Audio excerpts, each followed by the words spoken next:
It's our Audacy check-in. I'm Heather, sitting with the amazing Jason Aldean. Congratulations on the album drop. Yeah, thank you so much. I'm glad it's finally out there. I feel like we've been talking about it forever, and the fact that it's, both parts of it are out now it's exciting for sure. Yeah, second half of your double album, Macon, and then now Georgia is out.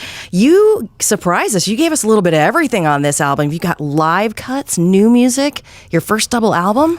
Yeah, I mean, this being my 10th studio album, we wanted to do something that we obviously hadn't done before. I mean, 10 records is a pretty big feat, I think, in this day and age. And so we wanted to do some things we'd never done before.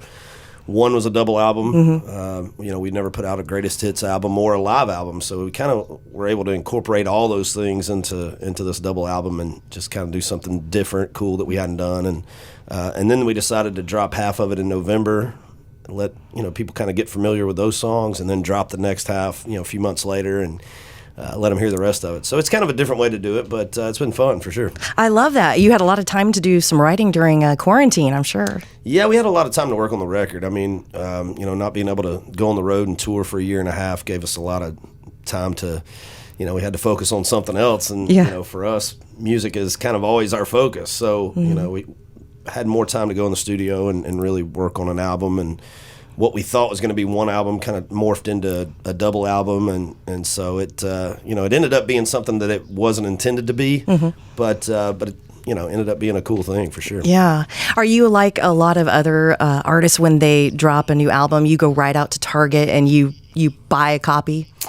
No, I don't know that I've ever gone and bought one of my records at the store. I download it on the iTunes or whatever, and I kind of do it like that. And anymore it's like you can't even. Most cars don't even have a CD player in them anymore, so it's kind of pointless. But I definitely go and download the record and kind of do it that way. So speaking of Target, answer for me this: why is it that we cannot all get out of Target for under $250? I'm telling you. You know what I'm saying? I get it. You go in there for like a toothbrush and you leave with $400 worth of stuff. It's crazy. Trust, we're no different. And my wife is like the biggest impulse buyer in the world. I mean, she'll just walk by something random on the end of the rack and she's like, "Oh, we need that." I'm like, "No, we don't need that, but we're gonna get that." Apparently, yeah. You just opened the door because I'm going to ask you about the Squirrel feeders that she bought on Amazon after a bottle of Chardonnay. Bottle of wine. So what happens is at night, we put our kids in bed and so my wife and I will just sit there and binge watch our shows or, watch something, drink some wine, whatever. So, and then she'll get into wine a little bit and then she'll pick up her phone and she'll start surfing around. And the next thing you know, like a couple days later, like the weirdest stuff starts showing up at our house. And this particular day I was opening the mail, and these things showed up. I opened them up and it was Squirrel picnic table feeders. It was a little miniature picnic table with a little umbrella.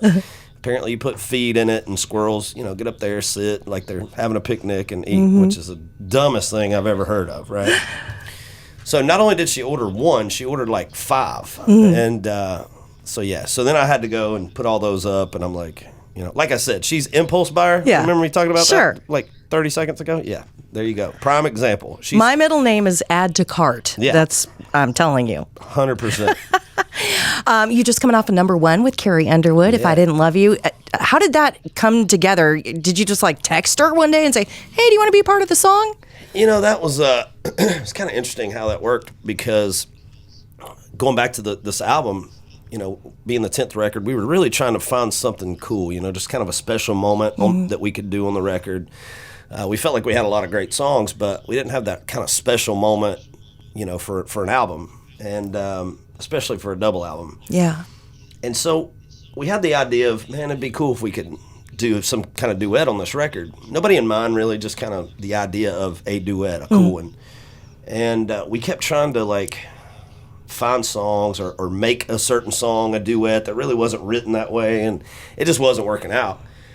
And so a couple of guys in my band decided they were going to go in and try and write a song one night for a duet. And they called up a couple other people, John Morgan, who's a new artist we're working with. They called him up, and a girl named Lydia Vaughn. So the 4 of them had like a night write where they went in and started writing at like 7 o'clock at night. And by the next afternoon, they sent me a demo of the song, and he was like, because I think we got our duet. And so I heard it, and immediately, I mean, before the song was even over, I was calling my management. I said, hey, call Carrie Underwood's camp and tell them we got something that I think is pretty cool, and I'd like to have her on it if we can pull this off.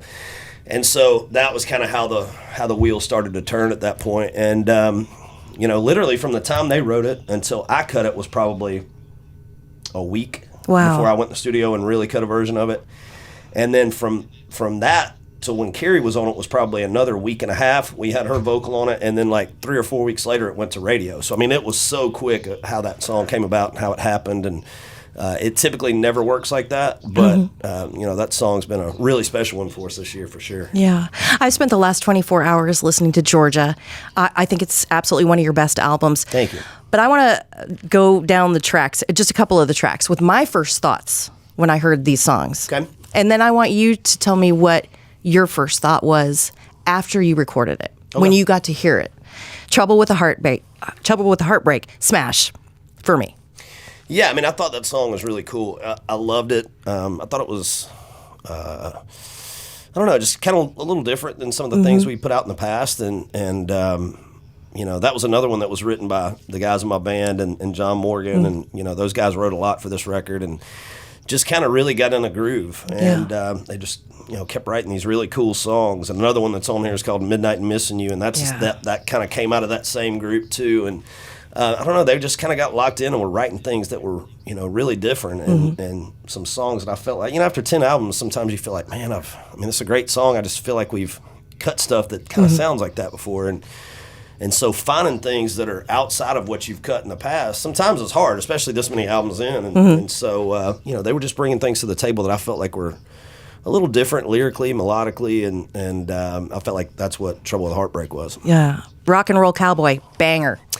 I love that song. I feel like that song, it was written by Rhett Akins and Neil Thrasher, who've written a ton of stuff for us over the years. And I felt like that song, like they specifically went in and wrote that song about me and kind of my life, where I'm at right now. And it was just one that I immediately was just like, thought, this is a biography almost. Right. So something obviously I could relate to and something I felt like when we played, when we get ready to play that song live, I feel like it's going to be, one of those big stadium anthem type things. Yeah.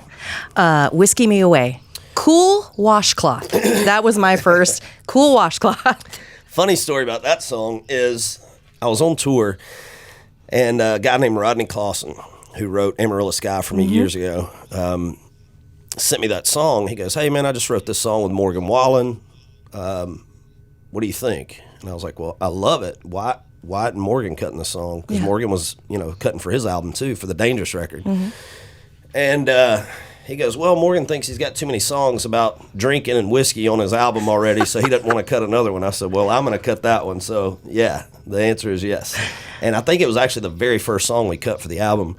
And I just loved it lyrically. I mean, it was just one of those songs that, I don't know, sometimes those little story songs like that kind of draw you in and tell this story, and you can kind of picture it all in your mind. And it was just, I call it song furniture. It's like these little vignettes of, kind of painting the movie for you. And I feel like that's what that song was, and just one that I love to sing. We played it last night for the first time ever. And it's one of my favorites on the album. Your Mama. I'm just going to say that when I saw it on the album, I thought it's going to be a banger. Your Mama. Yeah. That's at least a 6 Kleenexer for me. Yeah, that song is probably the most personal song I've ever put on an album. For me, it's so unlike what I would normally cut song-wise. I mean, normally I would never cut a song like that. But that particular song was I cut it more for my son. Yeah. I have 3 daughters, and I have who I love dearly, but I have one little boy. He's 4 years old, and it was basically a kind of a letter to him about how lucky we are to have his mama. Yeah. Which is my wife. And so that was kind of what that song is about. And like I said, I didn't know, and still don't really know, like, what's going to happen with that song, if it's going to be a single or whatever's going to happen with it. But it was more of just something I wanted to do for him, and that's why I cut it. Yeah. It's nice to see that side of you, though. Everybody thinks of you as kind of rockin' country cowboy, but to see that that deep personal side, your relationship with your children, and how you feel about Brittany. I mean, that's beautiful. It's a great side of you. And what the song talks about too is true. You know, it talks about his mom came from Carolina, settled down, this boy from Georgia. I mean, that's verbatim how that went. You know, and so it's kind of I don't know. It's just kind of the way it was written. It was just really cool, and for me to kind of be able to almost tell him the story in a song. You know, of how it went down, and so it was cool. One of my favorite, like I said, probably the most personal thing I've ever put on the record, and I was, at the end of the day, I was glad I put it on. So different for me, but really cool. Really nice, but you will definitely need Kleenex for that one. You're getting ready to head out on your rock and roll cowboy tour. You're bringing along Gabby Barrett and John Morgan. He's on your new label. Yeah, so John Morgan's a guy we kind of discovered about a little over a year and a half ago maybe, and he started writing songs with the couple guys in my band, and I think they kind of knew immediately like there was something pretty special about this guy, and so they called me up and said, you really need to hear this kid. And so they played it for me, and I had him record a little thing in his living room, and him playing guitar, and sent it to me, and I noticed he was like a flawless singer live. He was obviously a great writer. He was writing cool stuff with those guys, and he was a really good guitar player. And so I basically just called him up, I'm like, hey, what's your story? He goes, oh, well, I'm about to sign a publishing deal as a track guy. And I said, well, what are they paying you? And he told me, I said, well, I'll pay you more. Come write for me. And I was like, not only that, but I want to sign you as an artist. Wow. I want to sign you to my label and produce your record, and I want to work with you on the artist side of it too. And so basically right then we just signed him to a publishing deal and a label deal, and just kind of brought him into our camp. His first ever cut was the Carrie Underwood duet. Right. And so I told him, I was like, that's a pretty good for your first cut, man. And he's on this America's Song Contest show that's on NBC. He's representing North Carolina on that show, so he's on there. He's going on the road with us this summer, and he's just a guy that we're really excited about, and great singer, great guitar player, and just looking forward to seeing what happens with him. Your 10th studio album, Jason. You've got your own label. You've got your Wolf Moon Bourbon. You're a mentor to others. What's missing in your life? What other goal do you have? I mean, what more can you do? Yeah, I mean, I definitely don't feel like anything's missing. I mean, I feel like, I'm at a point in my career where, if it all goes away tomorrow, like I've already feel like I've accomplished more than I ever set out to do or thought that I would do in this business. So if it all goes away tomorrow, like I'm happy. Yeah. I think at this point in my career, I'm at a point where, I get to do what I want. So, I wanted to kind of create my own label so that I could go sign acts and work with those guys, and kind of focus on, stepping out of the artist role, being a producer, and, kind of helping other guys, achieve what they want to achieve, whatever that may be. And so, that's kind of the place I'm at now. And, I'm always going to make records and tour as long as I feel like people want to come out and hear what we're doing, and are interested in what I got going on. So, if that ever stops, then maybe I'll just focus on the producing and the label side of it, or publishing side, or whatever. But, it's just kind of that cool point for me right now where I can still have my career and do whatever I want to do. I can also kind of help these other guys and kind of dabble in other things. And so it's been cool to kind of be able to do whatever direction I wanted to go. I could do that. I have a suggestion. How about a line of Crocs? Jason Aldean Crocs. Luke Combs has already done that. I know, but we can make them better. Come on. I mean, it's only, can you really dress up a Croc? I mean, yes, with the gibbets. All right, so we have to plan your gibbets real quick before I let you go. How about we'll have the state of Georgia on there. Okay. Your bourbon. Cool.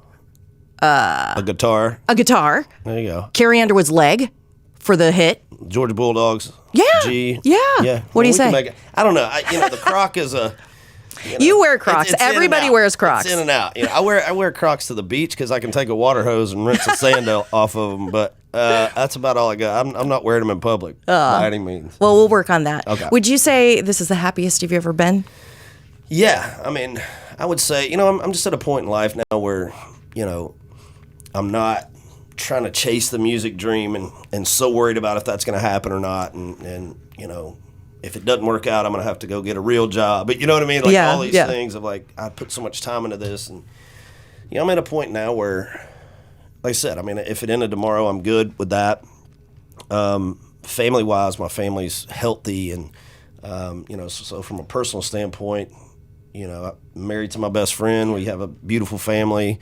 My older girls are, one's in college, one's about to start high school. They're thriving, doing great. So it's just, everybody's good, and that makes me happy. So I would definitely say I'm happiest I've been right now, for sure. You sound amazing. Georgia in stores now. Thank you, Jason, for being a part of our Audacy check-in. Congratulations. Thank you so much. I appreciate it.